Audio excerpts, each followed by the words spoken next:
Good morning. मैं doctor Sushma Srivastava आज आपको बीएड 4 सेम के टीचिंग ऑफ वैल्यू के थर्ड यूनिट के बारे में समझाने का कार्य कर रही हूँ।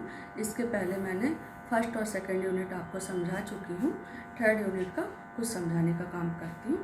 तो सबसे पहले वैल्यू क्या होता है, तो इसमें आप देखिएगा कि मनुष्य अपने अनुभव तथा सिद्धांत के आधार पर अपने जीवन से संबंधित कुछ न कुछ मूल्य बना लेता है।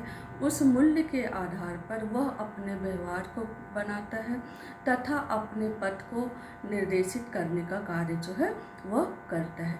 तो प्रत्येक मनुष्य का जो मूल्य होता है वो अलग अलग होता है। उसके आधार पर वह अपने जीवन यापन करने का कार्य करता है या अपने व्यवहार को उसी के आधार पर आगे बढ़ाने का कार्य करता है। तथा मूल्य वह होता है जो समाज के अनुकूल होता है या समाज के बनाए गए नियम, कानून, परंपरा इत्यादि के अनुकूल रहकर मनुष्य अपना मूल्य बनाता है और मूल्य बनाकर उसके अनुसार अपने पथ प्रदर्शन करता है या अपने व्यवहार को निर्देशित करने का कार्य करता है। ये सारी चीज़ें करता है। लेकिन यह प्रत्येक अवस्था में प्रत्येक बालक का या प्रत्येक व्यक्ति का मूल्य जो होता है वो अलग अलग होता है। इस बात को आप ध्यान दीजिएगा कि जैसे जैसे हमारी अवस्था चेंज होती जाती है वैसे वैसे हमारे वैल्यू भी चेंज होते जाते हैं। और उसके आधार पर जब मनुष्य की मानसिक स्थिति जैसे जैसे उच्च होती जाती है हम वैल्यू के बारे में बहुत अच्छे से समझने लगते हैं। तो ऐसी परिस्थिति में हम अपने मूल्य में बहुत कुछ सुधार करने का कार्य करते हैं और मूल्य को आगे बढ़ाने का कार्य करते हैं। लेकिन प्रत्येक मनुष्य का मूल्य जो है अलग अलग होता है। कोई धार्मिक वैल्यू को बहुत ज़्यादा प्रेफरेंस देता है, कोई सामाजिक वैल्यू को बहुत ज़्यादा प्रेफरेंस देता है, कोई आर्थिक वैल्यू को बहुत ज़्यादा प्रेफरेंस देता है, तो या कोई सौंदर्य के आधार पर वैल्यू को बहुत ज़्यादा प्रेफरेंस देता है और उसी के आधार पर वो जो है अपने कर्तव्य को करता है, अपने व्यवहार को करने का कार्य करता है। तो अब आपको मूल्य के बारे में समझ में आ गया हो कि हम जो अपने मानसिक आधार पे जो आचरण बना लेते हैं या जो नियम बना लेते हैं उसी के आधार पे हम अपने व्यवहार को या अपने पथ को निर्देशित करने का कार्य जो है करते हैं। लेकिन प्रत्येक मनोवैज्ञानिक ने या समाजशास्त्रियों ने उनका मत अलग अलग है और उन्होंने अपने मत के आधार पे बहुत कुछ अलग अलग कहने का कार्य जो है वो किए हैं। अब हम आपको इसकी परिभाषा बताने का कार्य करते हैं। तो मार्टिन एंड मार्टिन मनोवैज्ञानिक ने कहा कि प्रत्येक मनुष्य का जो व्यवहार होता है वह न्यायपूर्ण रूप से प्रदर्शित होता है और इसे ही हम मूल्य कहते हैं। फिर नेक्स्ट परिभाषा आती है न्यूमैन एंड न्यूमैन मनोवैज्ञानिक के अनुसार उन्होंने मूल्य के बारे में यह कहा कि मूल्य प्रत्येक व्यक्ति का वह नियम तथा गुण है जिसके आधार पर वो अपने व्यवहार को निर्देशित या प्रदर्शित करने का कार्य जो है वो करता है। फिर नेक्स्ट मनोवैज्ञानिक कल्हन एवं कल्हन मनोवैज्ञानिक ने ये कहा कि मनोवैज्ञानिक ने यह कहा कि मूल्य वह होता है जो वांछित या लक्ष्य को निर्देशित करने का कार्य करता है और उसी के आधार पर व्यक्ति अपने आप को बिहेवियर करता है या पथ प्रदर्शन करने का कार्य करता है।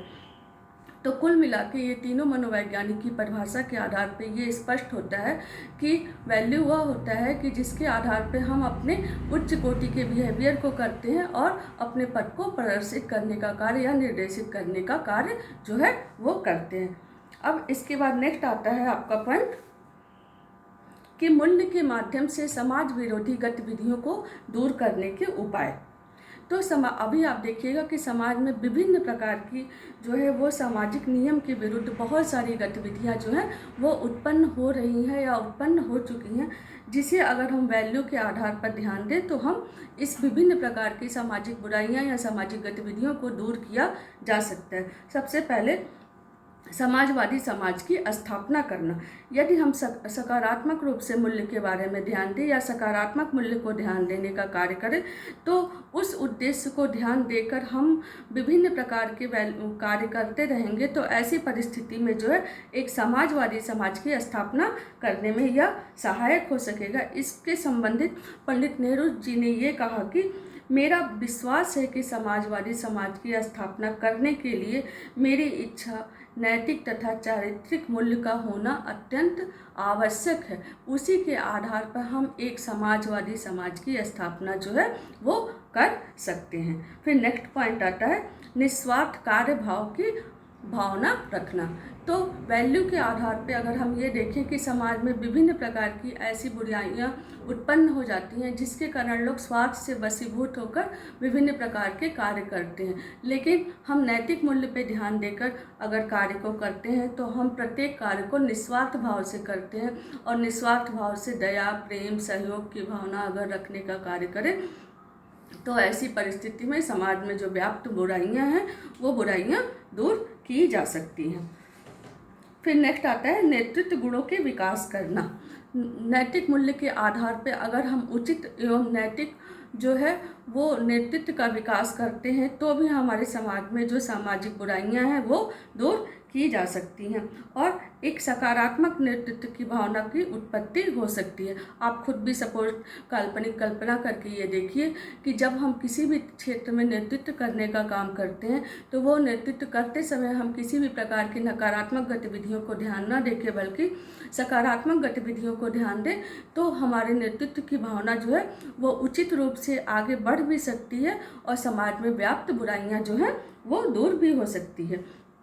फिर नेक्स्ट पॉइंट आता है भावात्मक एकता का विकास। भावात्मक एकता का विकास भी जो है वो समाज में व्याप्त बुराइयों को दूर किया जा सकता है। वर्तमान समय में आप ये देखिएगा कि बहुत ज़्यादा भावात्मक एकता का जो है वो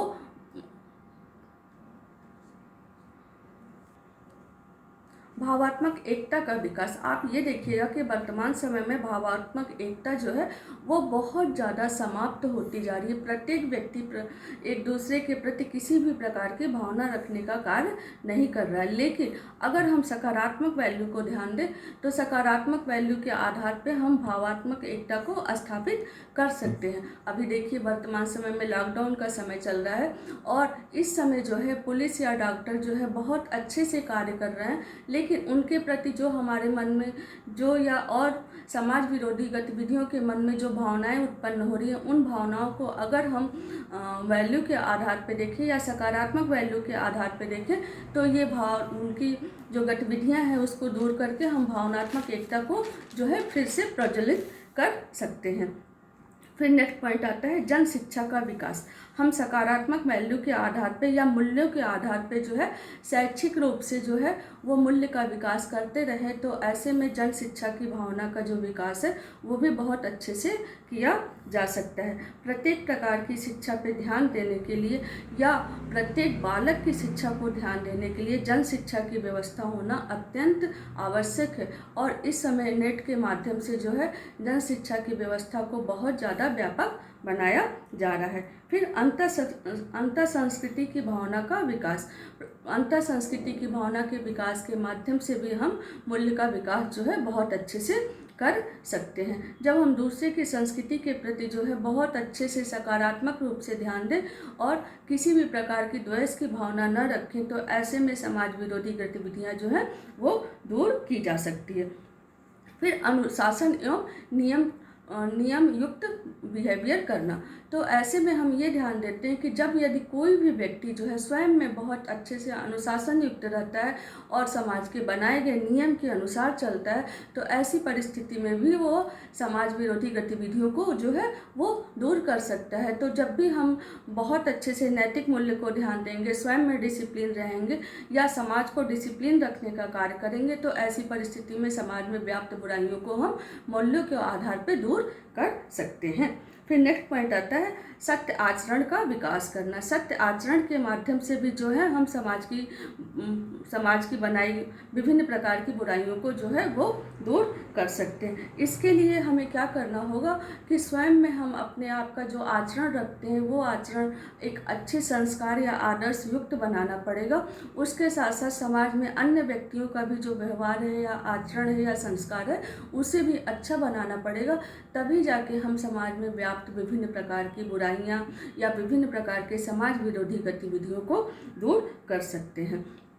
इसके बाद नेक्स्ट पॉइंट आता है प्रत्येक व्यक्ति का सम्मान करना।